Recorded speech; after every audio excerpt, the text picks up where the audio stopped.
História 1. O lobisomem de Monte Belo, Minas Gerais.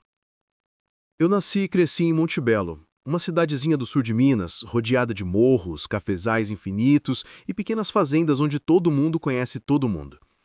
Quem nasce aqui aprende desde cedo a conviver com o silêncio da madrugada, o frio que desce das serras e os segredos que a mata parece esconder. Eu cresci ouvindo os mais velhos falando de coisas que a gente não deve zombar, de histórias que eram passadas como aviso, não andar sozinho de noite, não atravessar certos caminhos no escuro e, principalmente, respeitar o silêncio da mata. Mas confesso que até meus 12 anos eu achava tudo isso exagero de gente antiga. Naquele tempo, eu ajudava meu pai no serviço da roça.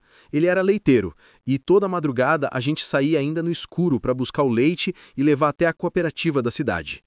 Lembro bem daquelas manhãs geladas, o chão coberto de sereno, a lanterna de pilha tremendo na mão, iluminando só um risco fraco no caminho de terra batida. O silêncio era quase absoluto, só quebrado pelo mugido das vacas ou pelo barulho das nossas botas afundando no barro. Era uma rotina cansativa, mas era a vida que a gente tinha. Foi numa dessas madrugadas que tudo aconteceu. Eu nunca vou esquecer. O relógio da cozinha mal tinha batido 3 da manhã quando pegamos o caminho. O céu estava coberto, sem lua nem estrelas, e a escuridão parecia mais densa do que de costume. A lanterna iluminava pouco e o farol da carroça mal ajudava. Estávamos quase chegando a uma curva da estrada de terra quando ouvimos um som que fez meu corpo inteiro gelar. Um uivo longo, forte, tão grave que parecia vir de todos os lados ao mesmo tempo. O som ecoou pelos cafezais e fez até os bois se agitarem no currão. Eu congelei no lugar, sentindo meus cabelos arrepiarem. Meu pai, que sempre foi um homem firme, largou a corda que segurava e disse baixinho, sem nem olhar para mim: "Fica parado, não faz barulho." Meu coração parecia querer sair pela boca. A estrada estava envolvida por uma neblina fina e foi então que vimos. Saindo da sombra da curva, surgiu uma figura que não parecia ser deste mundo. Era alta, muito mais alta do que qualquer homem que já vi. O corpo era todo coberto de pelos, obscuros, desgrenhados, e os olhos brilhavam num vermelho profundo, como 2 brasas acesas. Aquilo se apoiava em 2 pernas, mas andava curvado como se estivesse prestes a saltar. Os braços eram longos, terminando em garras que refletiam a pouca luz da lanterna. A criatura parou no meio da estrada, nos encarando. O silêncio que se fez naquele instante foi o mais pesado que já vivi. Nem o vento se atrevia a soprar. Eu sentia meu peito apertado. Cada segundo parecia uma eternidade. A fera respirava fundo e seu rosnado baixo vibrava no ar. Eu sentia um cheiro forte de ferro e carne crua, como se o sangue tivesse acabado de ser derramado. Eu não sei quanto tempo durou aquele momento, mas juro que parecia que o mundo inteiro tinha parado. De repente, como se tivesse decidido nos poupar, a criatura deu um rosnado mais forte, mostrando fileiras de dentes pontiagudos e desapareceu de uma vez só, correndo em 4 patas pelo meio do cafezal. O barulho dos galhos quebrando ecoou até sumir na mata. E então o silêncio voltou, mas não era mais o mesmo. Ficou um peso no ar, como se algo tivesse sido despertado. Meu pai não disse uma palavra. Apenas segurou firme a corda e me puxou para andar mais rápido. O rosto dele estava branco e seus olhos não desgrudavam da estrada, como se esperasse que aquilo voltasse a qualquer momento. Eu, tremendo, só consegui olhar para trás, jurando que a qualquer instante veria aqueles olhos vermelhos de novo. Quando chegamos à cooperativa, meu pai fez questão de não comentar nada. Entregou o leite em silêncio, como se fosse um dia normal. Mas na cidade já se falava de coisas estranhas. Naquela semana, começaram a aparecer galinhas mortas nos quintais, porcos dilacerados e até bezerros inteiros encontrados no pasto, com as entranhas espalhadas pelo chão. O mais estranho é que ninguém ouvia nada durante a noite. Os cães, que normalmente latiam ao menor barulho, ficavam mudos, escondidos dentro das casinhas, como se também tivessem medo. Eu tentei comentar com meu pai sobre o que vimos, mas ele cortou na hora, olhou bem fundo nos meus olhos e disse: "Nunca mais fale disso, entendeu?" E eu entendi que, de algum jeito, ele sabia mais do que queria me contar. Os anos passaram, Mas eu nunca esqueci daquela madrugada. Até hoje, quando volto para Monte Belo e passo por aquela mesma curva da estrada, sinto os mesmos arrepios, como se estivesse sendo observado. O silêncio do lugar nunca mais foi o mesmo para mim. É como se a mata inteira guardasse um segredo e eu sei que aquele ser ainda ronda por lá.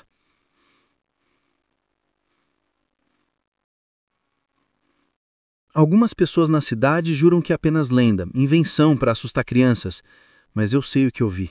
E cada vez que ouço um uivo distante nas noites de vento forte, lembro daquele olhar vermelho me atravessando e sinto no fundo que aquela coisa não só existe, como ainda está esperando, escondida, à espreita, em algum ponto entre os morros e os cafezais de Monte Belo. História 2. O uivo nas montanhas de Goiás. Eu sempre morei numa cidadezinha encravada no interior de Goiás, um lugar cercado de serras, cachoeiras e matas tão fechadas que até a luz do sol tem dificuldade de atravessar. Quem nasce aqui cresce ouvindo os mais velhos contando causos de assombração. Alguns falam de mulas sem cabeça, outros de fantasmas que rondam rios e cachoeiras. Mas a história que vou contar não é lenda repetida, nem boato de vizinho. É algo que eu mesmo vivi e que até hoje me tira o sono. Tudo aconteceu em 1998. Eu tinha 19 anos e trabalhava ajudando meu tio no sítio, que ficava afastado uns 10 quilômetros da cidade. O lugar era isolado, com apenas uma estradinha de terra cortando a mata. Naquele tempo, eu ia de bicicleta para lá, saindo de madrugada e voltando à noite. Lembro de um dia específico em que o serviço rendeu mais do que o esperado. O sol já tinha se escondido quando terminei. Meu tio me ofereceu pouso, mas eu, teimoso, quis voltar. A estrada é tranquila, pensei. Mal sabia eu o que me esperava. Pedalava pela estrada de terra com a lua iluminando o caminho. Não havia vento, não havia grilo, não havia nada, só o barulho das rodas na terra solta. Foi então que ouvi um uivo, longo, profundo, tão forte que pareceu vir da própria montanha. Eu parei a bicicleta na mesma hora, o coração disparado. Era diferente de tudo que já tinha escutado. Não era cachorro, não era lobo, não era onça. Era algo maior, mais selvagem. Tentei convencer a mim mesmo de que era apenas um animal qualquer. Segui pedalando, mas a sensação de estar sendo seguido cresceu a cada minuto. O silêncio pesava. A lua clareava os morros e eu jurava ver sombras se movendo entre as árvores. A cada curva, a cada descida, eu sentia como se algo estivesse logo atrás de mim. E então ouvi o barulho. Galhos quebrando, passos pesados acompanhando o ritmo da bicicleta. Olhei para trás e quase caí. No meio da estrada, não muito longe, uma criatura me observava. Alta, enorme, curvada, coberta de pelos escuros. Os olhos vermelhos como fogo brilhavam na escuridão. Ela não corria, caminhava devagar, como se tivesse certeza de que mais cedo ou mais tarde me alcançaria. O medo me deu forças que eu nem sabia que tinha. Pedalei como nunca, o vento cortando o rosto, o coração martelando no peito. Mas o barulho atrás de mim continuava.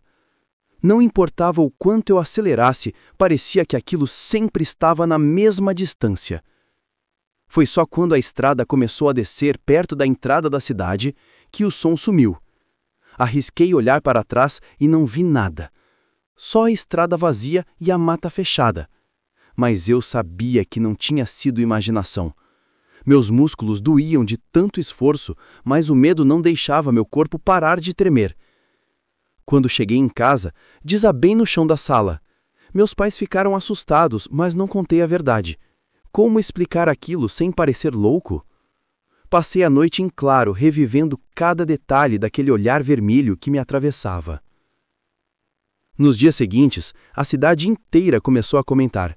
Gado morto nos pastos, galinhas sumidas, cães que não paravam de uivar na calada da noite.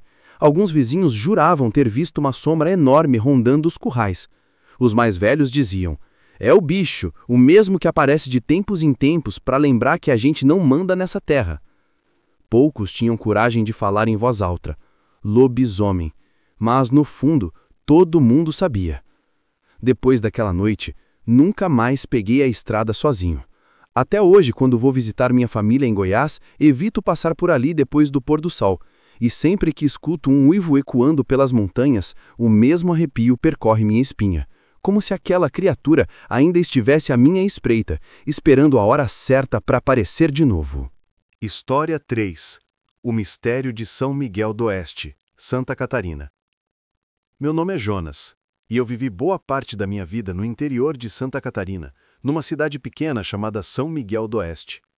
Lugar de gente simples, colonos que vieram da Alemanha e da Itália, vivendo do campo, do leite e da madeira. Eu cresci ouvindo histórias estranhas, mas sempre achei que eram invenções para assustar crianças. Até que, numa noite de inverno rigoroso, eu descobri que algumas histórias têm mais verdade do que a gente imagina. Era julho de 2005. A geada tinha caído pesada, cobrindo os campos de branco. Eu voltava da casa de um amigo, a uns 3 quilômetros da minha. O caminho era cercado de pinheiros altos e a lua cheia iluminava tudo de um jeito bonito e assustador ao mesmo tempo. Eu caminhava rápido porque o frio cortava os ossos. Foi então que ouvi o barulho. Primeiro, passos pesados atrás de mim. Pensei que fosse outro vizinho voltando para casa, mas quando olhei, não vi ninguém.